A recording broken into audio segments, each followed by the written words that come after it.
Hey team, it's Mike. I just want to let you know about some changes that I made to the cabinet contract and also some of the other contracts.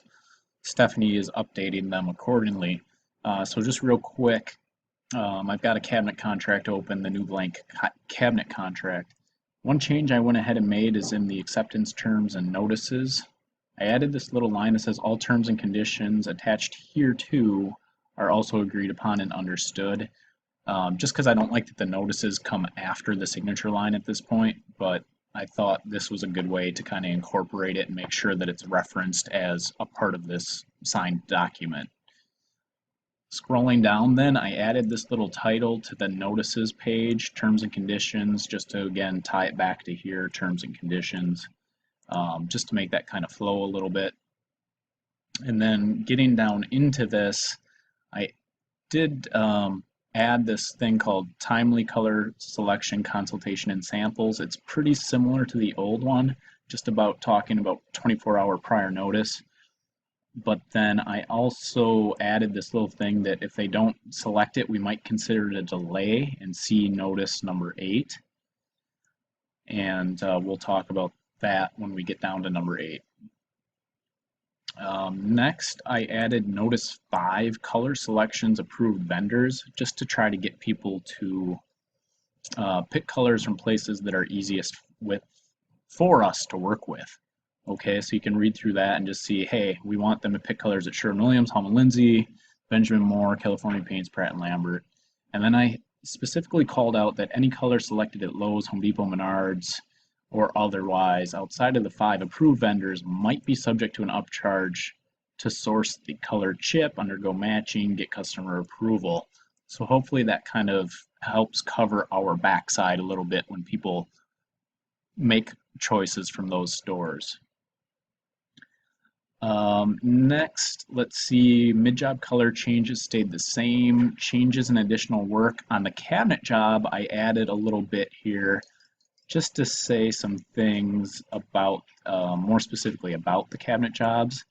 So we've got about filling of pole handles, filling grain, alterations to the way things hang, caulking of floating panels, and accommodating new hardware, just because those issues have been coming up and I want to make sure that they are addressed fairly.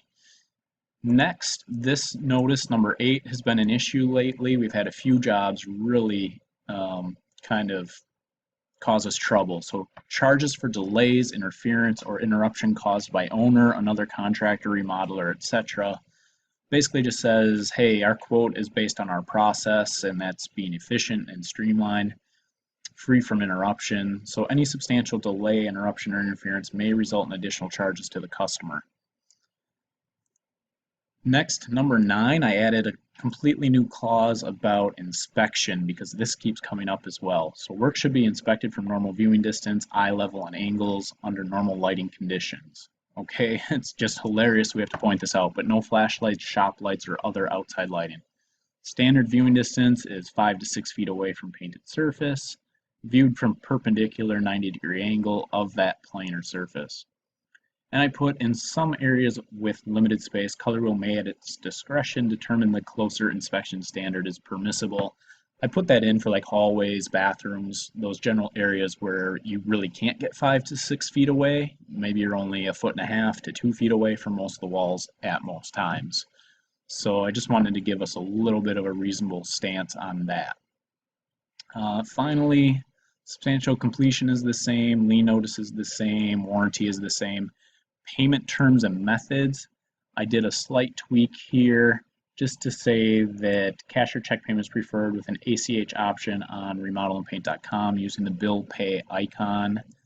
And we have this in here too, that we also can accept and process using PayPal service with that fee on top. So that's it in terms of the updates and changes. The stuff about cabinets will only be on the cabinet contract. Other than that,